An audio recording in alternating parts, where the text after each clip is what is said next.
Hello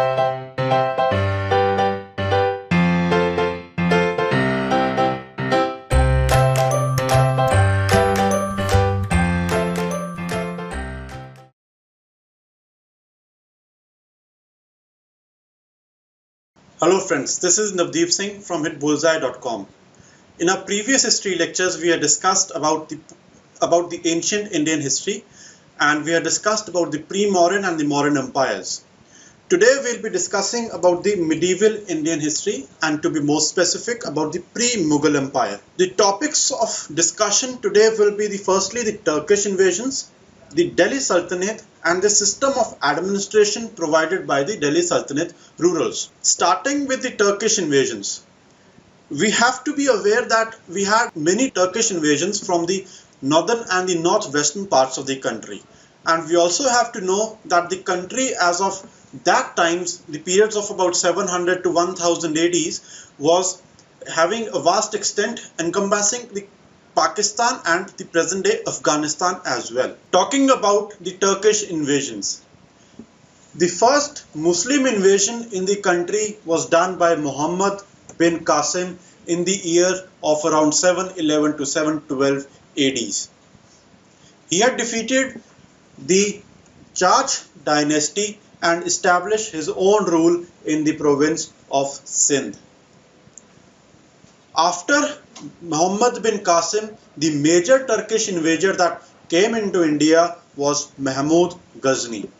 Mahmud Ghazni invaded India for a period of about 25 years, starting with 1000 to 1025 ADs, and he invaded India for a total of 17 times.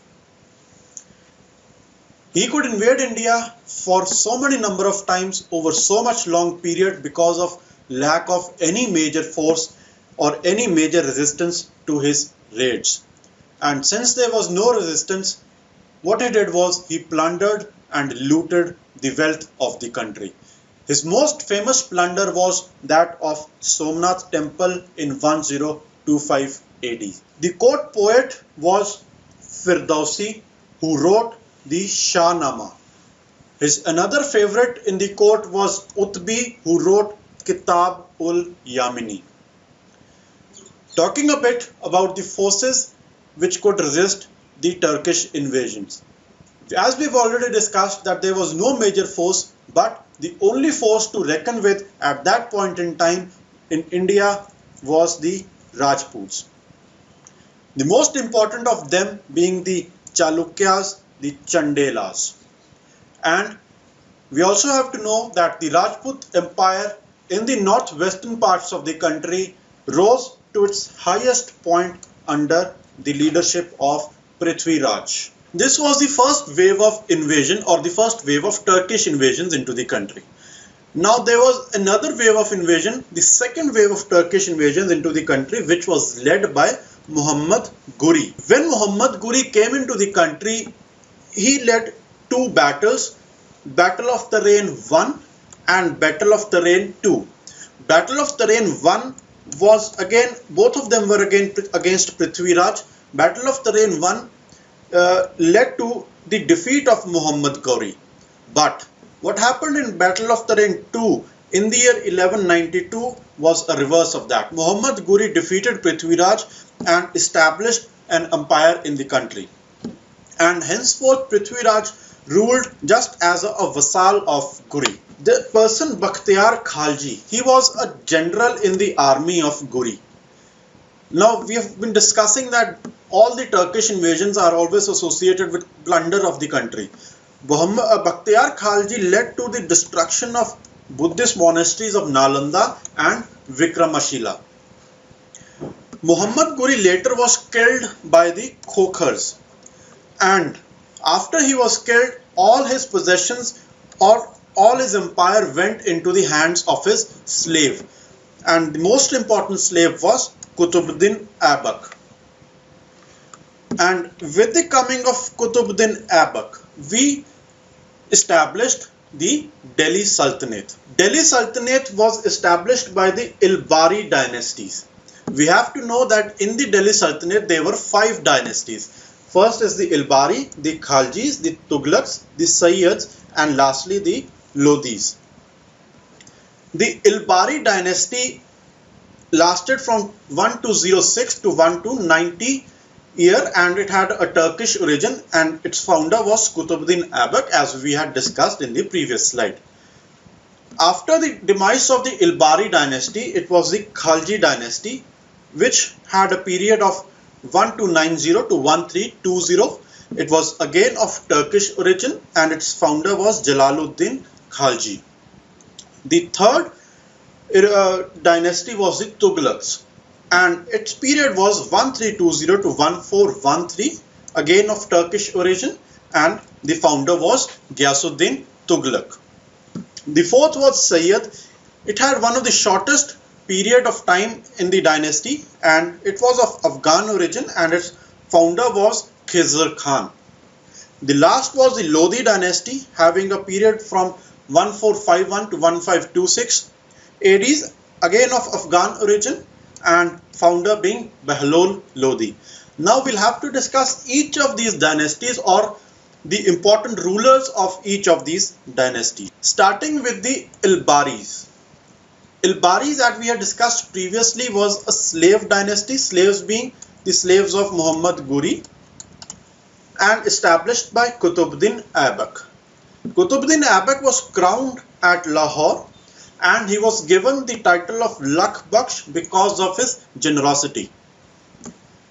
He founded the Qutub Minar because he was very fond of architecture, and he died while he was playing Chaugan. Chaugan is the game which we can equate to the present day polo. He died while playing Chaugan. His successor was Iltutmish. Iltutmish was called as the real founder of the Delhi Sultanate. It was because of the reasons that he provided a capital, the capital being Delhi itself. He provided a ruling class called the Chahalgani, being a collection of 40 nobles who decided on all policy matters of the administration in the Sultanate. And lastly, he provided a currency. The name of currency was Jital,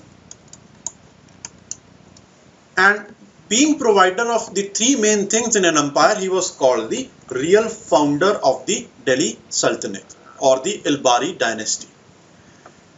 The real distinctive feature of Iltutmish was that he nominated his daughter Razia to be his successor. All the other kings throughout history have always nominated their sons. It was only Iltutmish who nominated his daughter Razia to be his successor. Now, a daughter being nominated as a successor, it became a real problem with the other nobles, and there was a very, very high amount of disenchantment, and Razia was later executed by bandits when she was en route to Delhi. After Razia, Balban took up the reins of the Ilbari dynasty in the Delhi Sultanate.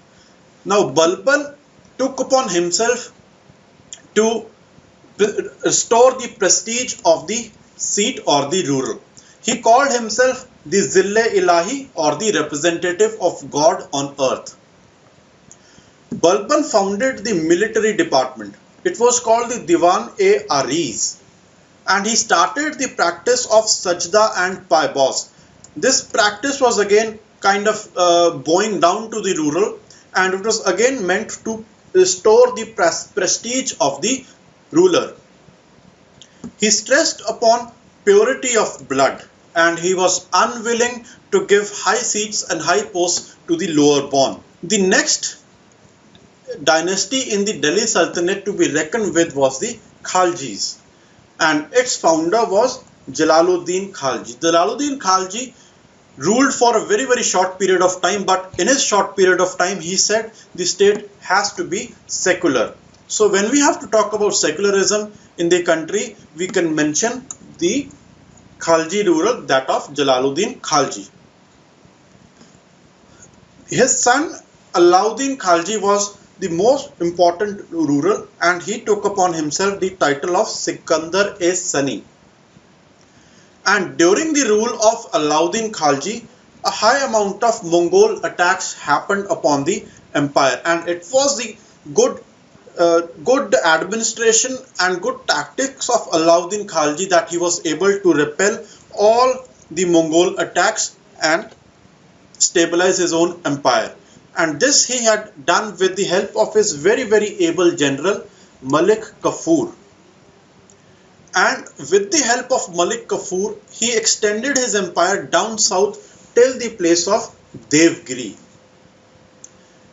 Malik Kafur introduced the system of Dag and Chehra. The Dag and Chehra system is meant as kind of an attendance system for the army to have a regular rural army. He also appointed Barids and Munis. Barids were the news reporters and Munis were the spies. Next in line were the Tughlaqs after the Khaljis. The founder of Tughlaq dynasty was Ghiyasuddin Tughlaq. Now Ghiyasuddin Tughlaq was again having some kind of reformist agenda. He reduced the land revenue to 1/5. Before Ghiyasuddin Tughlaq, the land revenue was to an extent of about 50%. So here he brought it down to about 20%. He also started developmental projects and irrigation systems. His son Mohammed bin Tughlaq had the maximum territorial extent in the country, but having the maximum territorial extent does not make him an able ruler. He was called the wisest fool of the times, and that was because of certain reasons. He had taken up various military expeditions which were unplanned and had a very big kind of a failure. Secondly, he took up printing of or minting of currency without any distinctive mark on that currency. So what people started doing was people started printing or minting their currencies at home, and it led to the downfall of whole of the economy. And because of such reasons, he was called the wisest fool. But even though he was called the wisest fool, he took care of agriculture sector in the country to a very big extent. And this is true for whole of the Tughlaq dynasty in the country. What Muhammad bin Tughlaq did was he introduced Sondhar and Takawi loans. These loans are meant to be given to farmers when there has been a famine or a drought. So he kind of supported the farmers at that time. To help the agricultural sector, he introduced or he started the Department of Agriculture called the Diwan-e-Amir Kohi. Next in line was Firoz Tughlaq, and he also brought in big reforms. He brought in market reforms, and his irrigation network is still present in the country. The irrigation network in the state of Haryana is because of the work done by Firoz Tughlaq in that time. He established the cities of Hisar, Firozabad, Jaunpur, and as we have discussed, he built a lot of irrigation canals. The next dynasty in the Delhi Sultanate was that of Sayyids, and as we had discussed in the start of our lecture, that Sayyids had one of the shortest period of time in the seat, and it was established, the Sayyid dynasty was established by Khizr Khan, and there were a number of attacks by again foreigners into the country. Khizr Khan was succeeded by Mubarak Shah, but again Mubarak Shah could not hold on to the reins of the empire for a long period of time, and he was removed by the Lodhis. Now Lodhis came into picture, and it was founded by the Lodhi dynasty was founded by Behlol Lodhi. Behlol Lodhi had a Hindu wife who gave birth to his successor, the Sikandar Lodhi. Now Sikandar Lodhi is known for introducing a unit of measurement, and it is still used in the present times called the Gaz-e-Sikandari. And he also established the city of Agra in the year 1504. Sikandar Lodhi was followed by Ibrahim Lodhi, and Ibrahim Lodhi was later defeated by Babur, and with this defeat the Delhi Sultanate came to an end and the rise of Mughal Sultanate started. The next thing that we have to discuss about the Delhi Sultanate was the kind of administration provided by the rulers or the emperors of the Sultanate. Firstly and foremost, it was a militarized and an aristocratic state. The kingdom was divided into various iqtas, and each iqta was assigned to a military leader called the iqtadar. The sultans implemented strict Muslim law and also supplemented that law by their own regulations, and those regulations were called zawabits. There was also an elaborate system of taxation in the Sultanate Empire. There were various kinds of taxes such as jizya, kharaj, zakat, and etc. Jizya was meant as a tax for non-Muslims, kharaj as an arm, and zakat as again a land revenue. Sultans such as Qutbuddin Aibak, Alauddin Khalji, Sikandar Lodhi, they had a good taste in art and architecture in the country, and they led to formation of various architectures that are still prominent as of today. For example, Qutbuddin Aibak founded the Qutub Minar. Alauddin Khalji took Ashokan pillars to various parts of the country, and Sikandar Lodhi, again, we all know that he led to the establishment of the city of Agra. So all in all, the Sultanate administration was a very elaborate mechanism, and such mechanism had been continued in the future in the Mughal Empire as well. So this is all about the Sultanate and the pre-Mughal period. Thank you.